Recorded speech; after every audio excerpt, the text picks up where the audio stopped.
In this episode, Maé-Brezé, the evolution of French destroyers.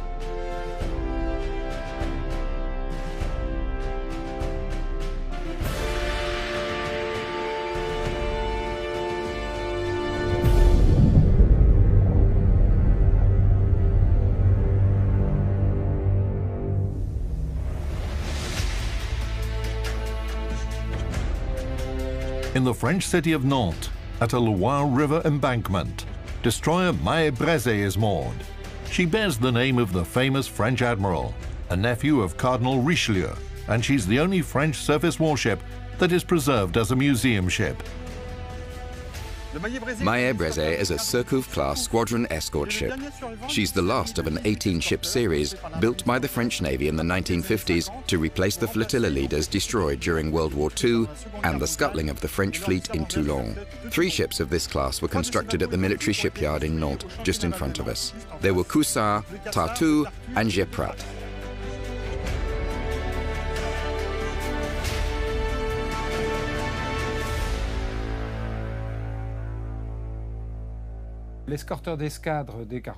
Maé-Brezé is one of the squadron escorts of the T-47 class, which represents a development of fast escort ships of the World War II era.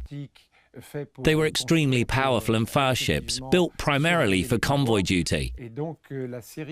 For this reason, the series to which Maé-Brezé belongs had the same mission and properties: a fast and powerful ship, able to fight against air, surface and submarine threats with equal efficiency. General specifications of the T-47 class destroyer Maé-Brezé as of its construction. Total displacement 3,740 tons. Length about 130 meters. Beam more than 12 meters. Draft more than 5 meters. Power plant 2 Parsons steam turbines and 4 water tube boilers. Power 63,000 horsepower. Each boiler room had 2 boilers. Each boiler had 4 furnaces. The furnaces were fed black oil heated to 100 degrees Celsius. The heat resulting from the burning warmed the water in the tubes, thus creating steam.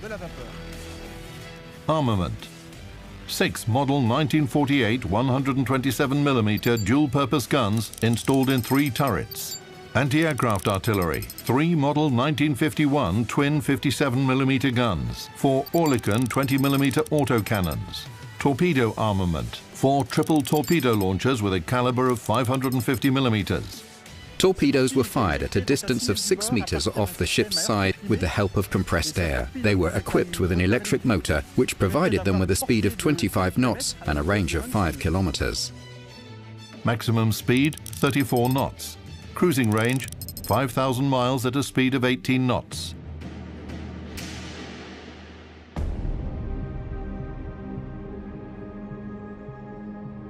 At the beginning of the 20th century, France had one of the largest navies in the world. However, World War I showed that Marine Nationale was in dire need of light forces, cruisers and destroyers. For this reason, the French government made a decision to reinforce their fleet with new ships. Thus, according to the program of 1922, the first destroyer was laid down, a classic French destroyer of the Bourrasque class. Thereafter, these ships were improved. Their maneuverability, propulsive performance, and armament became better and better. And the Surcouf-class ships became the epitome of development of these classic French destroyers, although they were built after World War II. 31 years of history separate Bourrasque-class destroyers from Maé-Brezé, which was officially designated as a squadron escort ship. The difference between them is obvious at first glance. The latter is twice as large as Bourrasque in terms of displacement. Maé-Brezé has only 2 primary armament gun more, but the weight of shells that she can fire at an enemy per minute is 5 times greater than that of the 1920s destroyer. Apart from this, the artillery of the ship, commissioned in 1957, was dual-purpose and allowed the crew to fire at both surface and airborne targets. In addition, the Surcouf-class destroyers had the most powerful torpedo armament among all French ships, as they carried twice as many torpedo tubes as Bourrasque. Italy was France's main adversary in the Mediterranean theater of operation, and by the 1930s, Italy had constructed powerful destroyers carrying impressive torpedo and artillery armament, and the French needed an adequate answer to this. Build destroyers? It didn't make sense, because it would be parody, and they needed an advantage. And they came up with their own unique ship, quite large compared to the destroyers of possible adversaries, and quite inexpensive.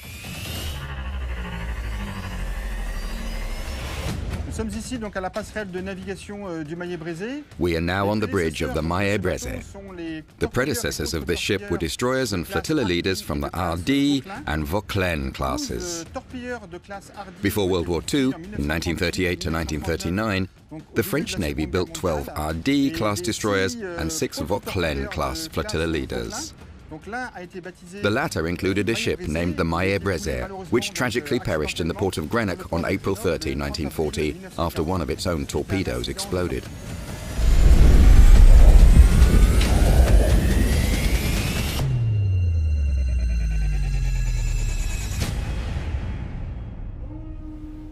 The history of the French Navy knows many dramatic events. Before the beginning of World War II, the Republic's naval forces in Europe were inferior only to Great Britain's. However, in 1940, France suffered defeat against Nazi Germany and surrendered.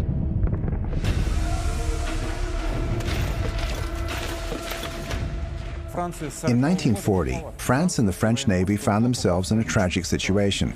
A puppet or collaborationist government was created in the town of Vichy, headed by Marshal Philippe Pétain.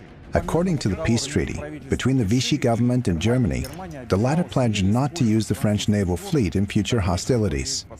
However, in 1942, the Germans decided not to honor their part of the deal and moved to capture the French warships that were stationed in Normandy and Toulon.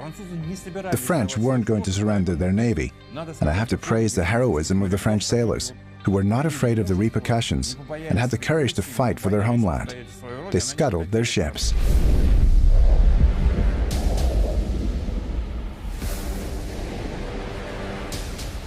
In total, about 77 warships were sunk in 1942 by their own crews. Those were battleships, heavy cruisers, light cruisers, and destroyers.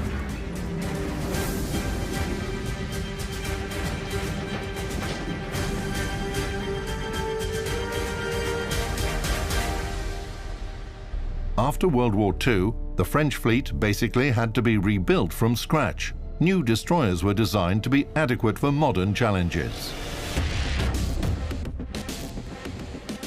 The primary mission of this ship was to carry out torpedo attacks against surface targets. At the same time, she was tasked with anti-aircraft and anti-submarine defense of larger ships that she escorted, such as aircraft carriers and helicopter carriers. For this reason, the ship was armed with torpedoes of various ranges, as well as guns with calibers of 127 and 57 millimeters. She also carried different radar and hydroacoustic equipment.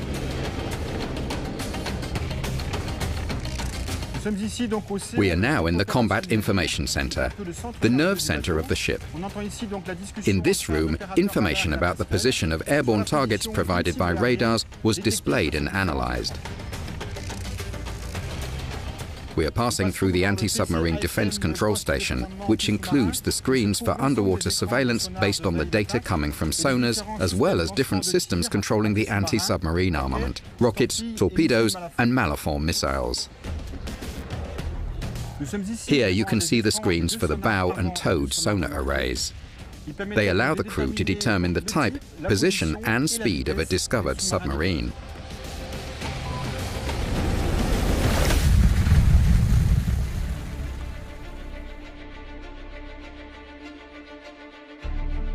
For the crew to quickly get to their action stations, it was the first time in the French Navy's history that a naval tradition had been broken on T-47 class fleet escort ships. This tradition had existed since the sailing ship era. Officers' cabins were accommodated on the stern and crew quarters were accommodated on the fore.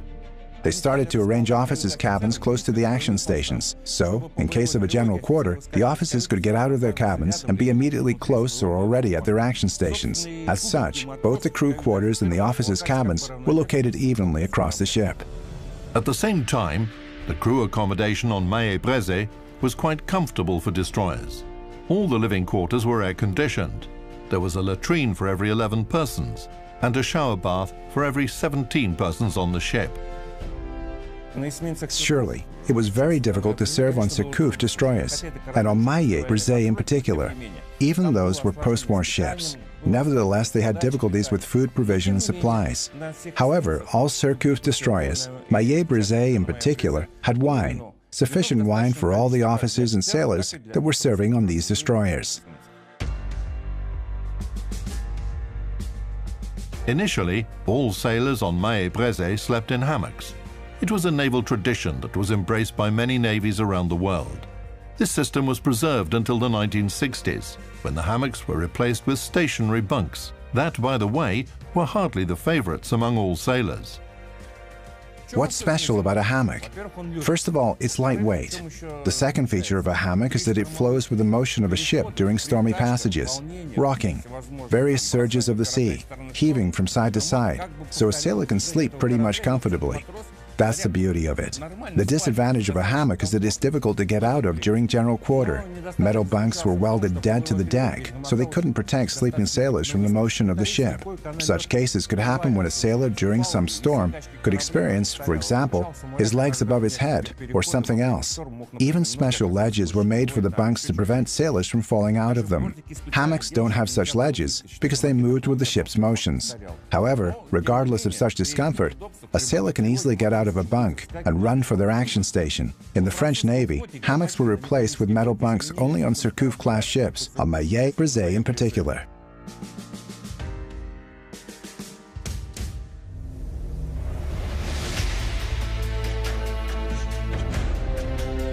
The next 10 years, from the end of the 1950s, Maillet Brisé had been on station in various regions, circumnavigated the globe, and taken action in the Algerian crisis as a constraining factor.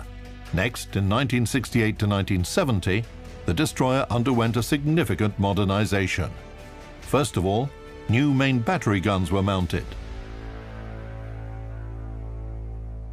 This 100mm gun has a dual purpose, defense against airborne and surface targets.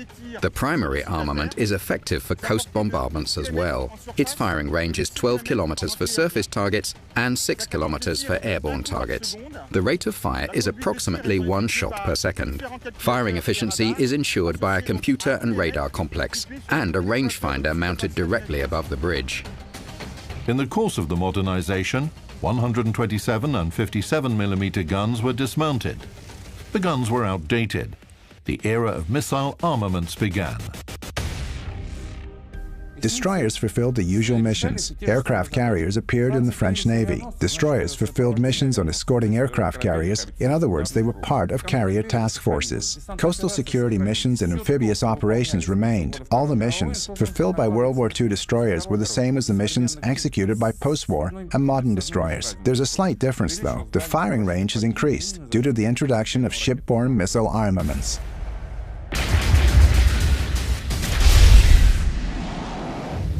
We're now standing in front of a 375mm missile launcher. It appeared on the ship in 1968 and constituted the ship's armaments until the moment the ship became a museum in Nantes. It's a rapid-fire weapon capable of firing 1 shot per second. Its shells weighed 300 kilograms and were 215 centimeters long. This is a close-range weapon with a firing range of approximately 1,500 meters. The weapon is capable of hitting a submarine in both submerged and surfaced conditions.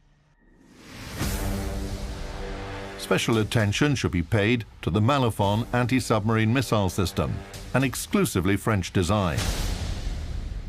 The first thing is that the missile system was produced in France because you couldn't even imagine purchasing military equipment abroad at that time. The main reason for this is a security matter, because armaments produced in other countries weren't worse and were maybe even better than ours. I think it was a specific French feature. We needed all the equipment to be produced domestically.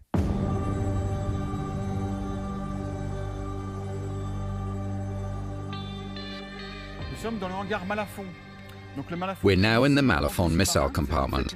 Malafon is an anti-submarine missile. It represents a glider-delivered version of the L4 torpedo. It launches with the aid of solid booster rockets. This compartment houses 13 torpedoes. Initially, those torpedoes are attached with wings using a hydraulic system, and then they are moved to the launcher at the quarterdeck. Malafon launches 200 meters high and then reaches the submarine's location using radio control. The submarine's location is specified by a whole system of shipborne radars, sonars and computers. Following that, a torpedo releases from a glider thanks to 2 parachutes and falls down into the water. Using its own sonar apparatus, the torpedo could locate a target and destroy it at a 25 to 30 knot speed within a 5 to 6 kilometer radius.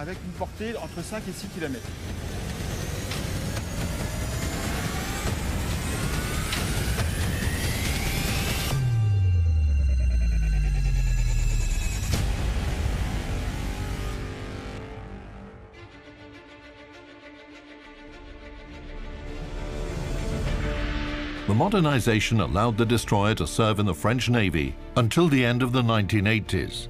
It wasn't until 1988 that Mahé Brézé was removed from the French Navy. Afterward, she became a museum, the only surface ship museum in France. 5 long years we have struggled to have a ship in our museum. And at last we were told, you're going to receive Mahé Brézé that has just returned to the port. We had to establish an association because such a project can only exist for donations. Soon the museum life of Mahé Brézé will be longer than her Navy service. She had served the Navy for 31 years, and next year she will turn 30 serving as a museum. Moreover, we have obtained historical monument status, so now the ship is considered as part of the national heritage, which guarantees her preservation.